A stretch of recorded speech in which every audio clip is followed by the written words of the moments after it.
Hi, I'm Wendy Alvarez, the mother of Arlene Alvarez. And Wendy, how long have you lived in the Houston area? 30 years. And what area of town do you reside in? Southeast Houston, Texas. Mm-hmm. And we've already met your husband, Armando. Yes. How many kids do you have now? 4. Can you state their names and their ages? Mm-hmm.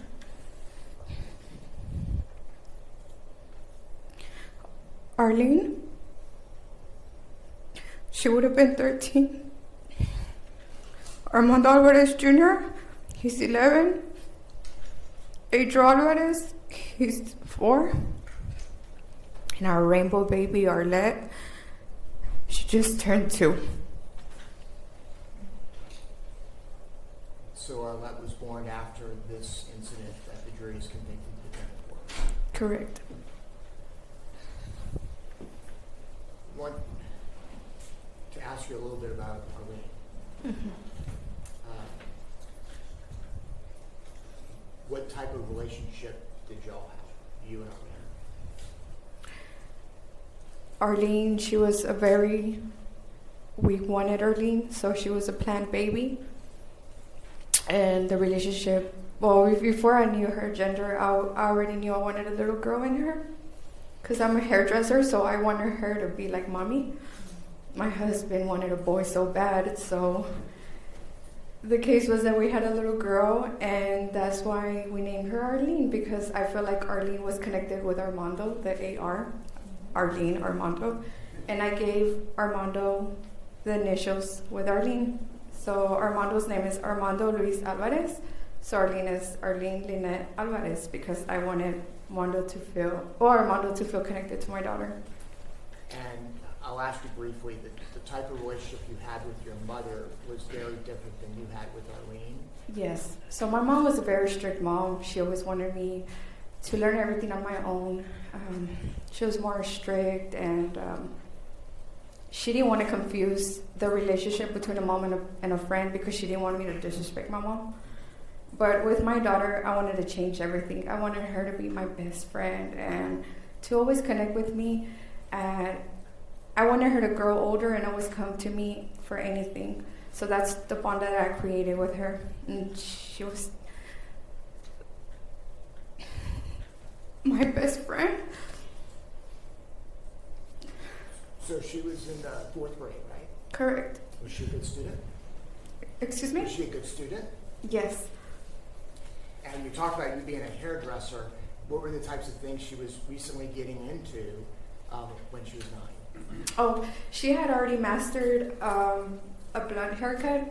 She already knew how to blow dry with a paddle brush and a roll brush. And when my customers would come to my hair salon, she already knew the code not to say that their hair was orange or yellow, because my customers would panic.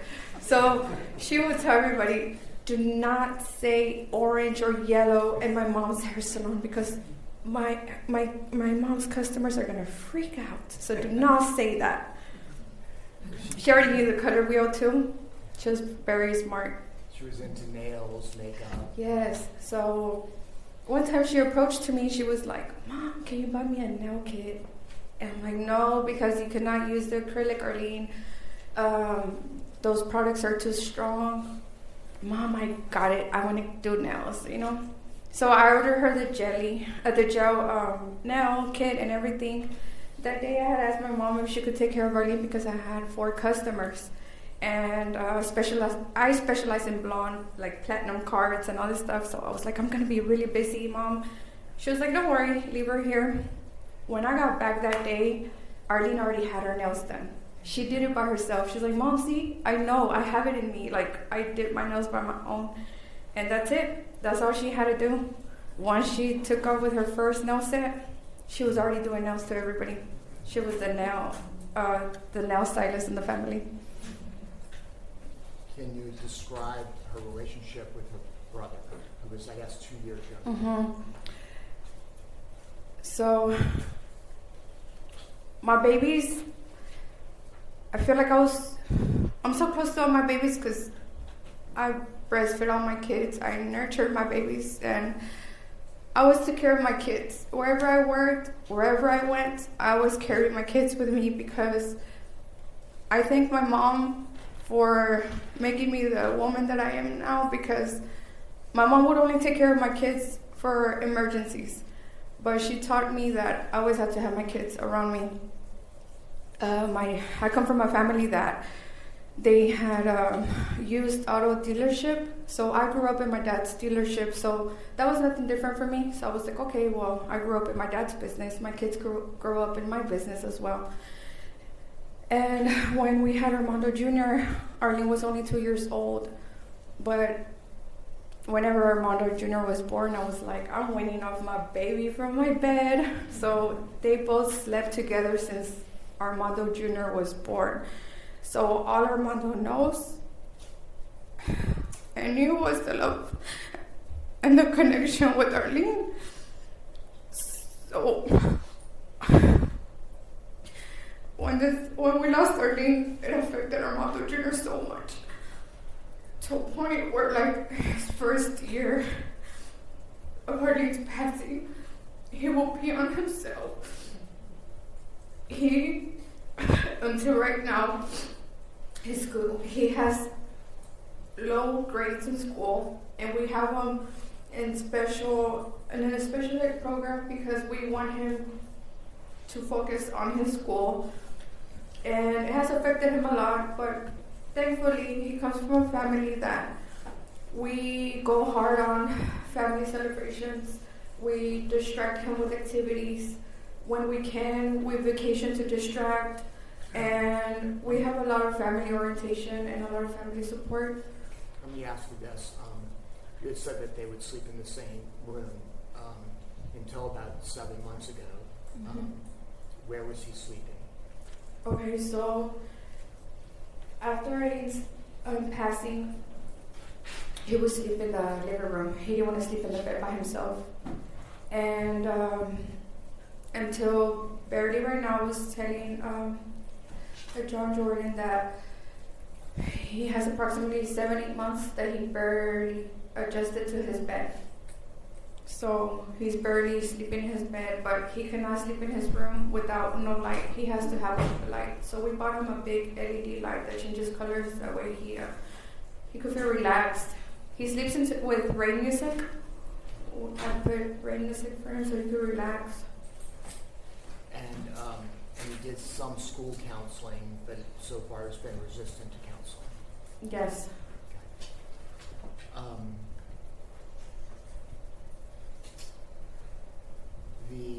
I'm allowed to ask you, as Arlene's mother and the mother of your family, how has the loss of Arlene, affected you and your family? Oh, none of us are the same. My husband's not the same. I'm not the same. Armando Jr. is not the same. And we've had trauma. We don't sleep well. We have had arguments between me and Armando because after all of this, we feel guilty as well. We feel guilty for going out for dinner. We feel guilty for trying to pay our bills because Armando and I. Let me ask you. I'm not going to go through everything, but that night, when y'all were going out, you feel somehow guilty for things about what transpired. And so, tell us a little bit about that. So that day, I worked. I did hair because us as hairstylists, we get busy during the holidays. So Valentine's, everybody's trying to get all dolled up for their husbands, their boyfriends. So I was busy that day. Armando worked as well. But as soon as I finished, I told Arlene, let's go to Macy's. I want to see if your dad buys me something. Let's go buy him a cologne.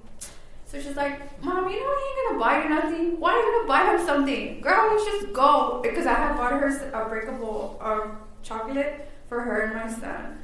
Now, I was sharing that my daughter, I was teaching her how to be strong and not to be dependent on anybody. So what would I do?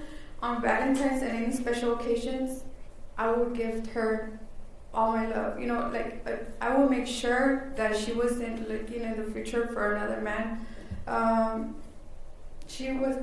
would make sure she wasn't looking for somebody for love. Like, I wanted her to be self-independent. So by the time she grew, she wasn't so easily impressed, you know. I was teaching her that. So for Valentine's, I bought her a breakable heart for her and my son. And we did the whole Macy's thing. That's when she's like, Mom, I don't know why you're doing that. My dad's not going to buy you nothing. That boy stays working. I'm like, well, we'll see. So we went home. Now, my son, Armando, brought his first 100. He said, Mom, I got 100. We're like, oh my God, we're going to celebrate. You know, like. Then, let me stop you there. And then Armando works late. Armando comes in late, right? So then Armando comes in, and then Arlene's like, my mom got you something, would you get her? And then he's like, oh my God. And then Arlene goes and gets the gift. What are you going to give my mom? Mom, I told you, man, I didn't give you nothing, girl. Oh my God, you did all of that for nothing. So I was like, he's like, no. Oh my God, I'm so sorry. I went to work and I got to make it up for y'all. And then Armando comes, and on top of that, I got 100 too. And he's like, oh, well, let's celebrate the 100 too. Let's go, come on. And then I was like, no, I'm not hungry. I don't want to go eat. He's like, no, come on, everybody change. We're already in pajamas. He's like, let's go, come on. We got to celebrate this. He said, but before that, I gotta deposit this check, because if not, we're gonna go negative. Like, because our bills were gonna go in. So we're like, okay, let's go. And then you found you had a flat tire in your car. Oh yeah, all the red flags were there. When we got in my car, level 0, slash tire. And he was like, let's go in your mom's truck. And then he's like, I know, because your mom doesn't have the car seat. Let's go in my truck. So then I was like, oh, okay, we kept on. So when it came to, you told me as far as him having to deposit money, you could have done something, you didn't do it. Yes, I beat myself so bad, because the money that Mondo had to deposit, I had that money in my bank account. But since I was so mad that he didn't give me a gift, and I feel mad because I got him a gift, and I feel like I'm the one who pushed him to take us out for dinner. And when he had to deposit money, I was like, no. He got here late. He didn't give me nothing, so I'm not gonna give him that money. So now it was a slap in the face that all of this happened for $20 when I had more money in my bank account and I could have saved my daughter, and it was more of a big amount. So now, not only do I regret giving my husband a gift, now I regret not depositing him, transferring him that money. But it's like, why should I feel this guilt if we did nothing wrong that night? That day, my mom was like, Arlene, stay home, let your parents go eat. She's like, no, I gotta go have my chicken wings. Oh my God, I love the wings from Spanky's. I want to get my salad. And Spanky's was y'all's family? It still is. I've been going to Spanky's since I was in 6th grade, and when Armando was my boyfriend, he would try to impress me with like his little, his favorite restaurants. I'm like, no, I got you better, man. We gotta go to Spanky's. So when I took him for the first date, he loved it. That was our family. That was y'all's first date place? No. That wasn't our first. Okay. No, that wasn't.